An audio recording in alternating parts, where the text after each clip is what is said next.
have you ever been around someone and felt different? Like something in you woke up, or maybe something in you got triggered.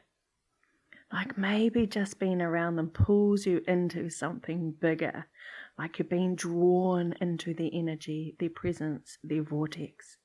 And you can't quite explain it, but you can feel it. You're intrigued or uncomfortable or inspired, sometimes all three. Now today I want to talk about that, why certain people expand others just by being themselves, not because of what they're doing, not because they're trying to impress anyone, but because of who they are being.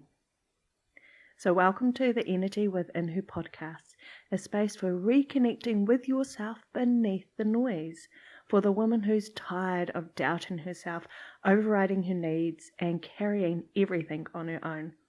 Here we explore self-trust, intuition, healing, and a quiet remembering of who you are.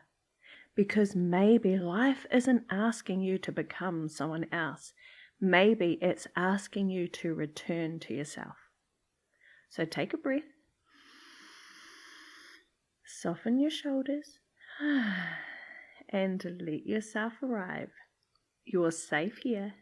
Now let's begin. Hello, gorgeous. I'm Ellie Young.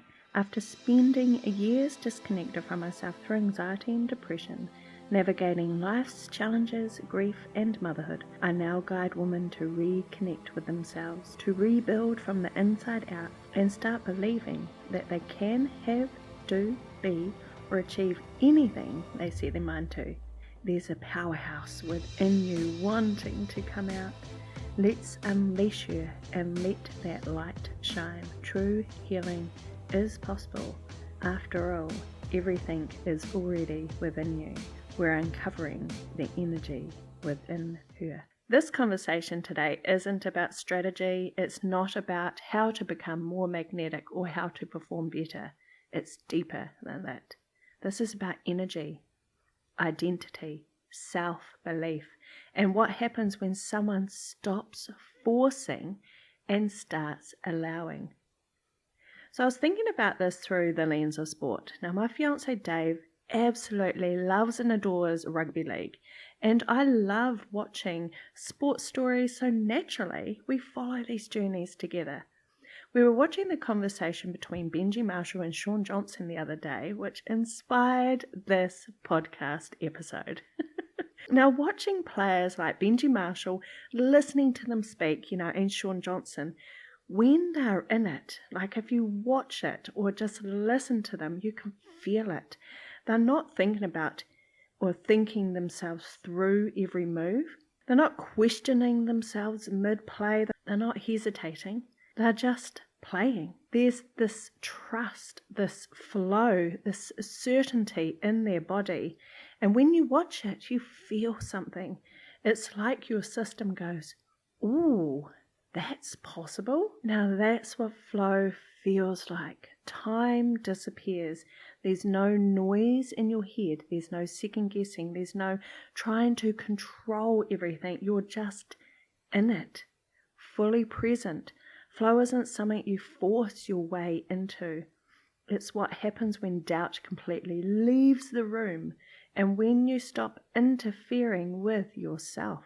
And this is why certain people expand others, because they've let go of the things that most people are still holding on to. They're not forcing.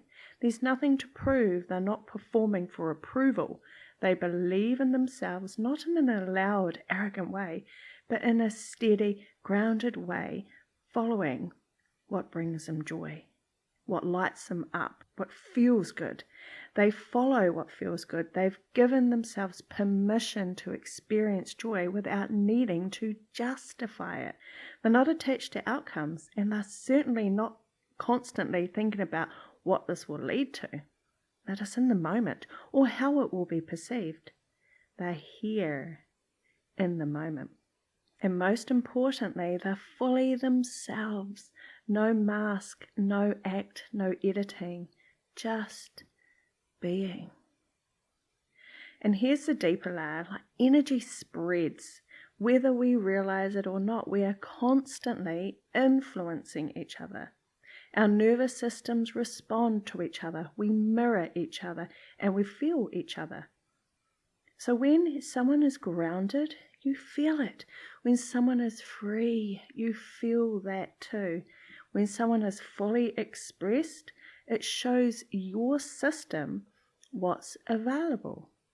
Their being gives you and gives your being permission. And this is where it gets really interesting, because the same person who expands you might also trigger you. Expansion feels like this openness, like, oh, I want more of that.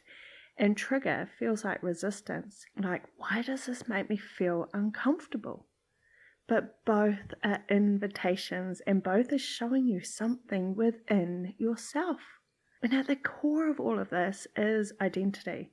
People don't perform their way into this energy, they become it. They decide who they are, and then they live from that place. When someone truly knows who they are, their actions stop feeling forced. They become natural, effortless, and aligned. So the people who expand you aren't here to be better than you. They're not here to make you feel small. They're here to remind you of who you are, of what's possible, and what it's like to be fully alive. This is a return to self. So I invite you next time, perhaps that you're inspired, or even if you are triggered, to step into that. This is your return to yourself, because it shows you what is possible for you too. And the moment that you stop forcing, the moment you trust, and the moment you allow yourself to just be, you become that person for you and for someone else. So follow your joy. I hope this has sparked something within you today. Perhaps to go and follow your joy that you've put to the side, or to shine in a way that only you can. And here's a little something from my world to yours. Thank you for listening. Thank you for listening to my mum's podcast. We hope you learned something new. Remember to comment and leave a review. And remember, you are worthy and you are enough.